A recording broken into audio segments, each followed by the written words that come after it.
नमस्कार, मी शिर्डीतून पत्रकार सतीश वैजापूरकर बोलतो आहे. टक्के टर्नपेमध्ये आपलं स्वागत आहे.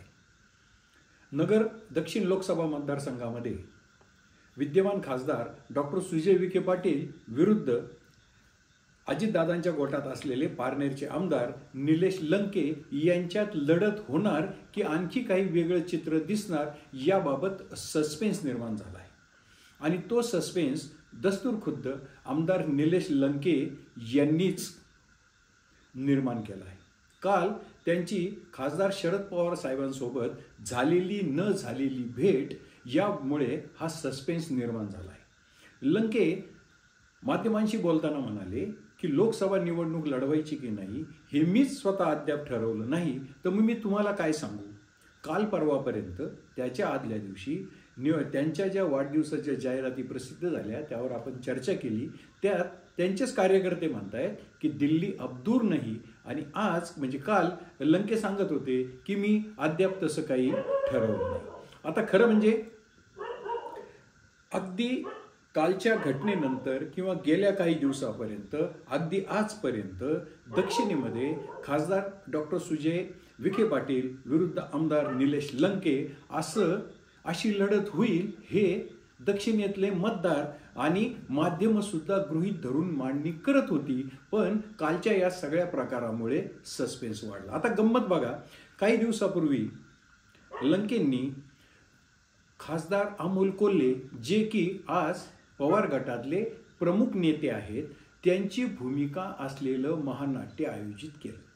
त्यांच्यासमोर त्यांच्या एवढीच गर्दी जमू शकणारं अजय अतुलांचा कार्यक्रम ते आयोजित करू शकत होते, परंतु त्यांनी नेमकी खासदार अमोल कोल्हेंची प्रमुख भूमिका असलेलं नाटकच आयोजित केलं. त्याला प्रचंड मोठी गर्दी जमवली आणि त्या एवढ्या सगळ्या लोकांना एवढ्या मोठ्या गर्दीला साक्षी ठेवून खासदार अमोल कोल्हे यांनी त्यांना तुतारी हातात घेण्याची म्हणजे पवार साहेबांच्या पक्षात सामील होण्याची खुली ऑफर दिली. हा योगायोग समजायचा की आणखीन काही हा आपण भाग थोडा बाजूला ठेवू. पण कालचं जे नाट्य घडलं, जे माध्यमातून नाट्य घडलं त्यात बघा, ते लंके पुण्यात दवाखान्यात गेले. दवाखान्यातून येताना खास नाश्ता करण्यासाठी म्हणून ते विश्रामगृहावर गेले, अतिथीगृहावर गेले.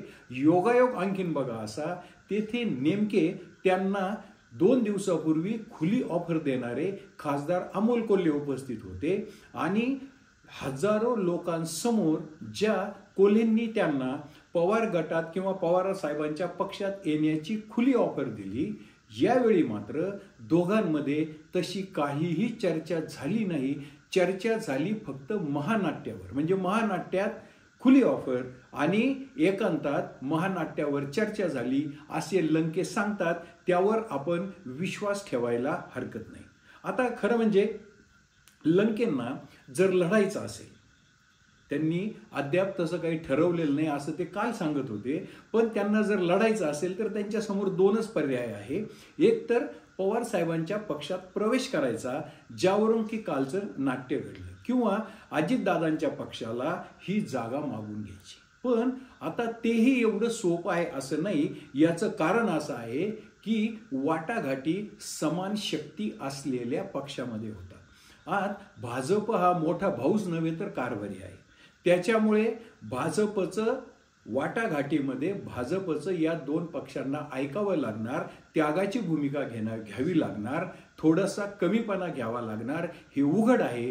त्यामुळे लंकेंसमोर किंवा ही जर आपण मगाशी जी कल्पना केली किंवा लोकांना जे वाटत होतं तशी लढत व्हायची असेल तर लंकेंना अजितदादांकडून म्हणजे अजितदादा भाजपकडून ही जागा त्यांच्याकडे घ्यावी लागेल. आता काल जो नाटक घडलं, प्रवेश करणार की नाही, पवार साहेबांना भेटली की नाही, तर लंकेंचा स्वभाव जो आहे ते कुठल्याही गोष्टीचा इव्हेंट करतात असा आजवरचा अनुभव आहे. असं एकांतात भेटून किंवा गुपचूप भेटून कुठलाही नेता प्रवेश करत नाही. त्यामुळे काल त्यांनी पवार साहेबांची भेट घेतली असेल नसेल काय, पण नक्कीच प्रवेश वगैरे काही काल नव्हता हे अगदी 100% सत्य आहे. इकडे आता भारतीय जनता पक्षाच्या गोटात काय चाललंय ते बघू. देशात भाजपचा बोलबाला आहे, मोदी साहेबांचं मॅजिक आहे, पण महाराष्ट्रामध्ये मात्र एवढी तोडफोड होऊन सुद्धा महाविकास आघाडी आहे तशी टिकली आणि सध्या अवघड वाटत असलं तरी खासदार प्रकाश आंबेडकरांची वंचित बहुजन आघाडी जर महाविकास आघाडी सोबत गेली, ते अवघड वाटतंय आज, पण जर तसं झालं तर एक वेगळं कॉम्बिनेशन तयार होईल आणि महाराष्ट्रात चित्र वेगळं दिसेल असा बऱ्याच राजकीय निरीक्षकांचा अंदाज आहे आणि ग्राउंडवर सुद्धा तसंच चित्र दिसतं आहे।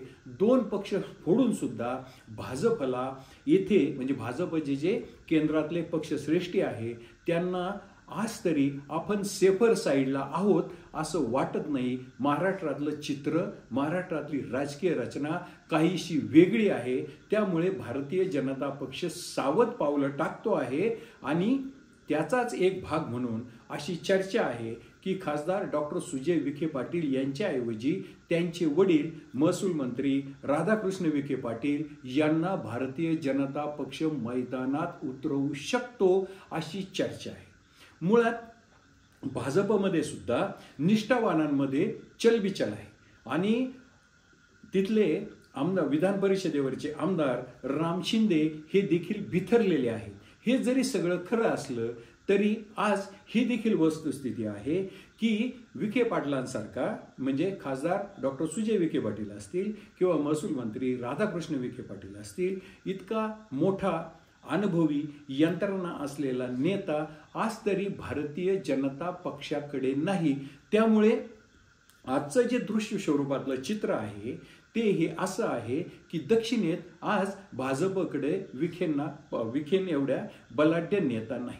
हे दृश्य स्वरूपातलं जरी राजकीय चित्र असलं तरी राजकारण हे नेहमी पडद्याआड खेळलं जातं आणि ते दृश्य स्वरूपात दिसतंच असं नाही।